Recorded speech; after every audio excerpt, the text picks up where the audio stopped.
All right, we're going to look at this board meeting. I didn't finish the last board meeting because it was it was such bullshit I couldn't even watch it. They were doing the safety and satisfaction survey, and it really it was really too much to handle. So I didn't finish, and I'm not going to finish because I'm not interested. And they're never-ending bullshit when it comes to that. Now, what I'm interested in the board meetings here, let's see. Okay, I think there's several things I want to see here. Of course, I want to see the public testimonies, and I want to see the general manager's report. Those are always something we should watch. And let me see what else is here. Let's see. You know, it always surprised me that they never publicize these meetings. Well, it doesn't surprise me because I know how they operate. Nobody knows these meetings are happening unless you happen to be paying attention, like me. They don't put them in the newspaper. They don't tweet them. They don't put them on the Facebook. Nobody knows about this stuff except for a handful of us that are watching closely. I didn't even know about it until I saw something tweeted by somebody in the media. Let me see here. All right, so what do we got here? All right. The board reports are wasted. Consent agenda is a waste of time. Resolutions is a waste of time. Is that it? They're not going to have I thought they were going to have a report. See, see this? They just tell you the board reports right there are a waste of time. General manager's report is not a waste of time. Okay. Oh, maybe that's where it is. Okay, so they're going to have Harry Supporta and the cop. That's where we're going to, and I'm going to watch that. And I'm not going to watch any of this. You want to hear about the pork barrel. Trimet handing out multi-million dollars of pork, of course, because that's what they do. I'm not going to go over it again because I'm tired. If you want to have a detail of how much pork is going out and who is getting it, go onto my blog. I'll have links to the post I did on Twitter. Or if you want to just go to the Twitter, you can scroll through my massive volume of material and you'll find it. But it's just the same old shit because it's, you know, we want to change this contract, throw in another few million. We want to change that, throw in a few million. They always have money for this pork barrel stuff. It's amazing how they, I don't know, it's just too bad the citizens don't understand the scam that they're involved with. It's just a damn shame as far as I'm concerned. All right, so let's get this going and see what they're up to here. I want to hear the right organization, and after it's done, we'll ask maybe the general manager if any things are brought up to respond, if possible, to some of the issues that are brought up. So we have 45 minutes that are set aside this morning.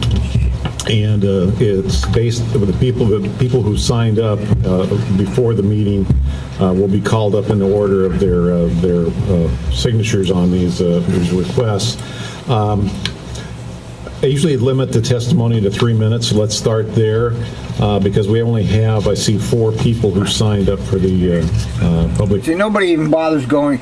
You know, watch a city meeting, City of Portland meeting. There's dozens of people, and they all want to talk, and there's all kinds of colorful stuff that goes on there. But Trimet's under the radar. Trimet doesn't get any attention. You know, I'm one of the only people that actually pays attention to them at all, and I have no public profile. I'm in the far reaches of the internet where I can't hurt anybody. So they can get away with all of this stuff because nobody pays attention to it. You know, they have it just marvels me what a racket they got going here. It really is a marvelous racket. Form today, and so what I'm going to do is call you up 2 at a time, and you'll see there's a little device what looks like a button. Yeah, let me make a little comment here. Okay, the governor, you know, who I'm not a fan of this governor, and I wasn't a fan of Kitzhaber. I never vote Republican because I hate Republican. I do vote Republican in the governor's races of Oregon because we have to break the grip of the Democrats in Oregon. You know, that's become a corrupt institution there. It's as corrupt as Trump, in my opinion. But you see, the difference is Trump is unsophisticated in his corruption. It's just right out in the open for everybody to see. He doesn't even try to hide it. All these people over here are very good at hiding the corruption. You don't see it because they've perfected the methodologies of keeping everything quiet. But I mean, it's the same. It's not the same level of what I consider government policy. Government does not exist for me and you. And I mean, it's hard for people to really understand this concept, but it's crucial. Government doesn't exist for us. It exists for the elites. And if all you got to do is watch the money going out of Trimet by the millions, hundreds of millions, billions, and it's all going to these CM2 Hill and Stacey Whitback and all these other places for design services or pre-construction, all this shit that they give money for, and millions of dollars of this stuff. Huge, it's huge. So I mean, government puts on this facade that is for us, but it's a complete facade. And people don't really understand. This is a con job, all right? It's a con job. Buttons on it, actually has lights. I forgot to. My original point was, okay, Governor Brown was replacing some of these board members, and, you know, people like Opal and a couple other agencies, I guess, are pretty stoked that these couple of women that are younger, I guess they're ethnic, they're not white, are going to be appointed to the board, but they're not replacing him. And this is the man. Okay, that is the man. He controls the board. Make no mistake where the power is at Trimet. The general manager controls the cash flow in cahoots with this guy. And don't forget, Kelsey was handpicked by McFarland, and he had 2 years to train him. So this is all figured out way in advance. To tell you when you're getting close to the end of the 3 minutes, and if at the end of the 3 minutes, if you're not completed, I'll ask you to again wrap up as quickly as possible. And I will point out, if you have any written information, you can provide that to our secretary, and she'll make sure that we get that into the record for us. So with that, I'm going to call up people two at a time. As I said, Joanne Harrigal and Ron Swearin. Oh, Ron Swearin, I know him. He's an interesting character. I don't know anything about her. Joanne, good morning. Good morning. Been a while. Do I press this button, or is it on? It should be on. So ready? Please, yes, you bet. All right. Members of the board, my name is Joanne Harrigal. I'm the Deputy Director at Elders in Action. Oh. Elders in Action, as you may know, is a nonprofit organization in Portland that educates, advocates for, and serves low-income older adults in the Tri-County area. I'm here today to express our agency's appreciation for your support of inclusive public education and outreach on the programs that you have currently. There are three efforts that I will use as examples. The first one is that over the past year, Elders in Action has partnered with Trimet to educate older adults on the HOP Pass. Not necessarily an easy thing for many older adults to sort of understand or really access. But we found that when we use older adults to go out and do the education where older adults are, that it's actually very effective. We've worked on what it is, what the HOP Pass is, how you get one, and how you use it.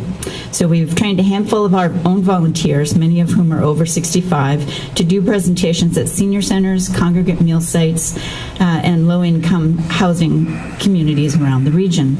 We've reached over 1,400 older adults in these presentations from diverse cultural backgrounds through this process, and we've handed out. Yeah, this is all very nice. I don't know who they...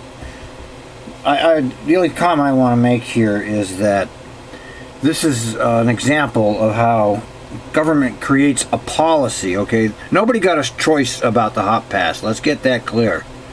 This is another announcement. I mean, nobody gets a choice on the Trimet projects unless it goes to a referendum. Everything else is announced, and a HOP Pass was announced. and then the propaganda department goes into high gear, manufacturing consent for it, and so they've created this whole crazy new bureaucracy, or this new methodology to collect fares, and they're going to make everybody do this. Okay, there's not going to be a choice; you're going to have to do it. And so they've created this whole network. I guess this is the first time I've seen any actual official person talking about this like this. It's like they're out there. They must have given them a contract, I imagine, to go out there and talk to these poor elderly people that are going to be forced into this against their will. Out almost 500 hop passes. We've worked with translators in many of these instances to present the information in languages including Cantonese, Mandarin, Vietnamese, and Russian. The second example I'll give you is that currently Elders in Action is partnering with Trimet and ERCO to do outreach on the upcoming budget sessions focused on HB 2017, along with NEA, Centro Cultural, Ride Connection, and Self-Enhancement, Inc. We have reached out to our networks and let the public know about these sessions and encourage them to attend. I think we may have exceeded the capacity at many of your hearings, and we're all looking forward to attending the meetings to hear how that all goes and what the input is that you'll receive. And by the way, Elders in Action is also participating in the Public Transportation Improvement Plan Advisory Committee, and we feel that the information that you're going to gather at these hearings will be really helpful to that committee as well. Finally, we appreciate TriMet's efforts in reaching out to our organization and to Ride Connection during the recent hiring process for TriMet's general manager. All right, I stopped. Hold on. For our you know, while she's been talking, I've been investigating Elders in Action, and where did I? Oh, I hit. God damn it! Where did I? Hold on. I was investigating it, and I was looking at their board of directors. Okay, here they are. And who are these people? Cheryl Brownstein, retired educator and gerontologist. Senior account executive, Moda Health. Impact manager, The Standard. Attorney, Pickett Dummigan. Financial consultant, Oswego Crest. Manager, I don't know anything about that. Retired business systems project manager, Kaiser Permanente. All right, so these are. I don't need to go on. Okay, this is mainstream. This is not an Opal. This is like anti-Opal. This is all mainstream, institutionally supported organization. I'm not saying it's bad. I don't know anything about it, but when you see the board is corporatized like that, you immediately start wondering. Input, and we look forward to working closely with Mr. Kelsey. It has been a pleasure working with TriMet staff, including Nathan Jones and Lauren Parker, on the outreach projects that we're working on, and their commitment to inclusive outreach and education is to be commended. Thank you. Yeah. See, these kind of presentations, I have no use for them because they're just part of the scripted show that we watch. Okay, that's obviously a contractor for TriMet. I can look that up if I had. There must be a financial connection there, and so they don't have credibility. If there's a financial connection between any organization that's testifying and TriMet, that's not going to be an objective testimony. Plus, you saw the board. They're all, they're not. It's the same kind of board that TriMet has. Numbers are pretty impressive, so thank you. So what's been the reaction to the hop pass? Yeah, let's hear this. Your folks. Initially, it's very skeptical. Yes. In the audiences that we have, like, what's this now? And you need to have a computer, and how do I access it? And then once you get down into the details. Yeah, do you have any, you don't have any idea how hard this is going to be for people that are older, because they don't have any literacy at all with this kind of thing. So they better take their sweet time pushing people onto this. Show them what the financial benefit is of having a hot pass and how it actually works, and actually try it with them. It demystifies the whole thing, and actually people are very positive. Cool. Thank you. And many of our volunteers that are doing the presentations Yeah. are big advocates of not only Hot Pass, but Trimet now. So I think that's really helpful as well. So I don't know if they're getting funding from Trimet or not, but I'm assuming. Now they do have volunteers, okay, so that's a plus for them. It's not like they're paying. I'm curious. I have to look into them more, but I don't have time to look into them. I'm dealing with Trimet. Wonderful. Thanks for coming today. Thank you, board members.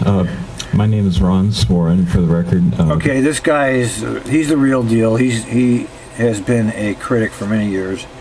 I've known of him for a long time now. My address is 1543 Southeast Umatilla Street, Portland. Earlier this spring, I spoke about a Washington County study, the Transportation Future Study, and a route that was mentioned in there called the Northern Connector. Appreciate your remarks, Mr. Warner. I don't think 50 years, though, could be a reasonable time to wait for this. This is a route that would connect Cornelius Pass Road and Columbia Boulevard, and also has been identified as a high-capacity transit corridor. The C-Tran CEO, Sean Donahue, has expressed interest to me that C-Tran could possibly have additional express routes. In addition to the one into downtown Portland, they could have an express route connecting into West Union Junction to 3 or maybe 4 MAX stations, and also to 6 Trimet lines. So this is a north-south route that would really augment public transit. And I think it would be interest to Trimet also. The reason that making progress on this project is urgent. Our added population estimates are about 500,000 people, and I was reading that the estimated freight increase will be about 75% in the next 12 years.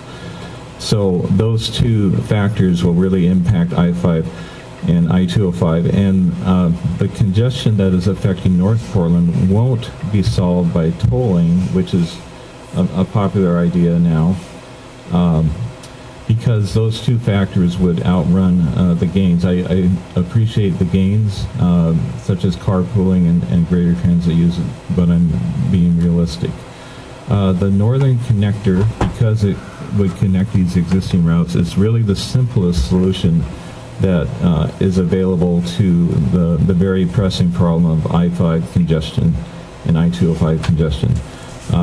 It's been a paradigm that a new commuting route has emerged since the high-tech industries began locating in Washington County, and that commuting route is Clark County to Washington County.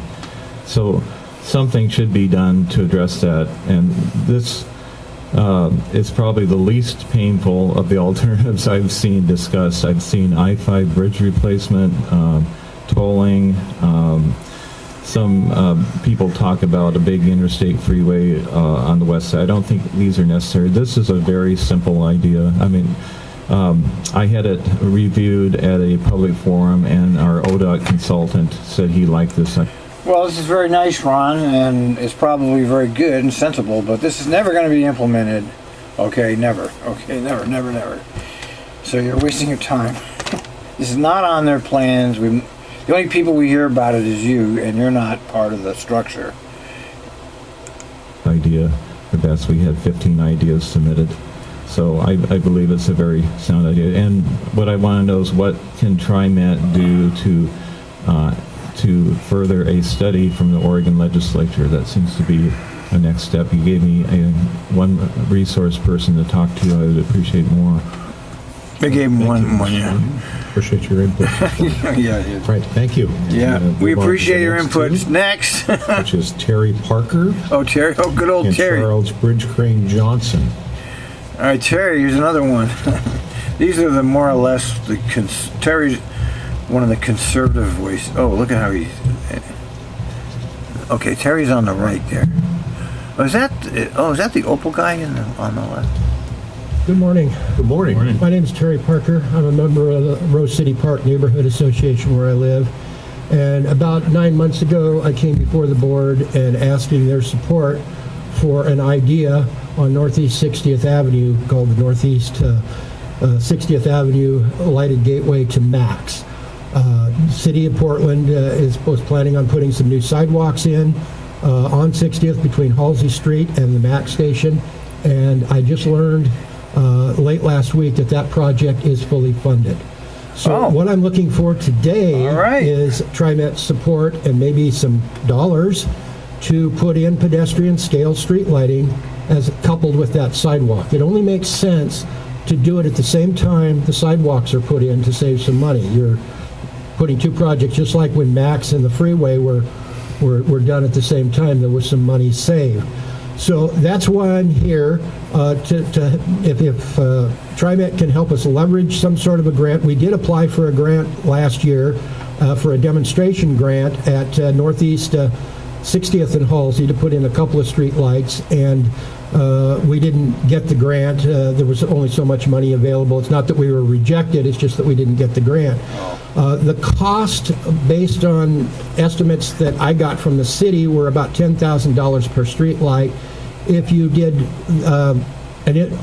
two on each corner and four at Halsey, it'd be about $150,000. You did four on each corner, it's about a 5-block stretch. It would be about $250,000. And compared to some of your budget items, that's kind of peanuts. I hate to say that, but not to me, but it is. So I guess what I'm here for is for your support again. Again, I'm just starting. It was kind of a spur of the moment to even come down because I know you're on a physical budget. City of Portland's on a physical budget. So it was just kind of an idea to come down and shake the tree again a little bit to try to get it started so that when those sidewalks go in, that we also have pedestrian scale streetlights. And it will affect everybody. It'll affect the pedestrians on the street, the transit users on the street, the motorists that drive down the street, Vision Zero. The bicycles are actually going to be on a parallel street, so it's not going to affect them as much, but it will affect some crossings. And so that's why I'm here. Just looking for your support in maybe being able to leverage some money from Metro or a grant program or something. Well, thank you for bringing that to our attention. May I ask staff to do a little follow-up, or unless you have some response right now, Mr. Yeah, no, I would just let us turn this over to our staff to have a look. Yeah, I've been working with Steve on that. Steve Witter. We worked together on the last one because I got a letter of support from. Well, maybe good old Terry Parker, who was kind of known in the Portland transport days as kind of a quack. It looks like he's doing some pretty good advocacy these days. TriMet for the last one. I talked to him just before. Okay, all right, good. We'll continue with that. Well, it's on our radar then, and again, that's what I wanted to do, was get it on your radar. You did, and thank you. I congratulate the City of Portland for stepping up and putting in some sidewalks out there too. It's definitely what we need to and access to our bus stops. So thank you. All right, moving right along. Good morning, directors and staff. Not sure this is maybe the best TriMet meeting to go to. Maybe we'd all have a better time at Milwaukee High School tonight. This guy. But I'm glad to see that there's a number of outreach things going on. He's I just good. wish, even though there's not great public attendance here, that there's some more attention being called to the fact that Milwaukee High School future transit improvements workshops, it looks like you're doing a good job of neighborhood connection. And it'll be interesting to see how many of you are able to connect with us in the Hollywood neighborhood Saturday at 3:30, a bit more somber than the regular TriMet business. We'll be remembering that in our community, TriMet was unfortunately the location of 2 murders, almost 3, and that there'll be a person going on trial for a racist hate crime later this year. So I hope that you're all able to spend some time Saturday afternoon, 3:30 or later, as we try and build community, make sure that things never like this never happen again, and that everybody in this community can feel safe on TriMet and everywhere. With that, we can go to the more trivial details. I skipped last month's meeting. I'm sure you're all glad about that. Before that, I was here to give you a hard time about who you pay to run trimet.org/about/board. Because when we go there, it tells us that you're illegitimate. Only 2 or 3 of you are illegitimate. One of you is going to become illegitimate at the end of May. So I hope somebody can reach out to me with some better communication about illegitimate in your term on the TriMet board. It says that 2 of you have expired at the end of February, and that one of you is not not going to be expired until later. I'm one of them. Thank you. And I think that I appreciate your candor on that. And I think that it just suggests that we need, as a community, I mean, it's kind of up to us as the people to demand excellence from yourselves and from Governor Brown, so that we can, we've built a Trimet, which I don't like the idea of 8-year terms on a board appointed by the governor. I really believe that we need to move towards more democracy, a democratic... An 8-year term? That's how long you talk about undemocratic. It's bad enough that there's no accountability to the citizens, but an 8-year term? Sheesh. I don't like the way we run community colleges. But if I didn't know it was an 8-year term. I thought it was a 4-year term. We're not going to have that. It would be nice if there was more information there explaining how, through the various governors, Kit Sauber and Kate Brown, we've condensed it so that we don't really have 8 rolling terms. Everybody's going to expire from last February up until, so in a 2 or 3 year window, you're all out. And I don't think that was the design in the original Trimet board for community engagement and a responsible public transit agency. So I hope to see the board, in addition to these listening sessions about the nuts and bolts movement of vehicles and people on the street and on tracks, get into how Trimet, even though you get a lot of federal funding, can make sure that we maintain a better interface with the state to grow a stronger public transit system. Thanks, y'all. It was very tame today. And just to get on the record, I think, and maybe the general counsel could help me here, but first off, we are appointed by the governor for 4-year terms. Oh, okay, I was right. And all right, I was right. And the law is pretty clear that until the legislature provides a replacement, the existing incumbent will remain as the director. So that's what you're seeing, and maybe we need to put some clarity in the. Yeah, he's putting too much credit to the board and what they actually do. If he knew more about this, he'd realize they're basically just a rubber stamp board anyway. They don't really do anything. They just rubber stamp the general manager's proposals. I'll just add that after Mr. Bridge Crane Johnson spoke last time, so 2 months ago, we immediately went back and updated the website to reflect what the statute says. Good. So it is on. I missed it. I'll ask for personal coaching later. Thank you. All right. Thank you very much. Appreciate your comments. All right. Well, that concludes the public forum this morning. Well, that was more or less nothing. But we'll end it there.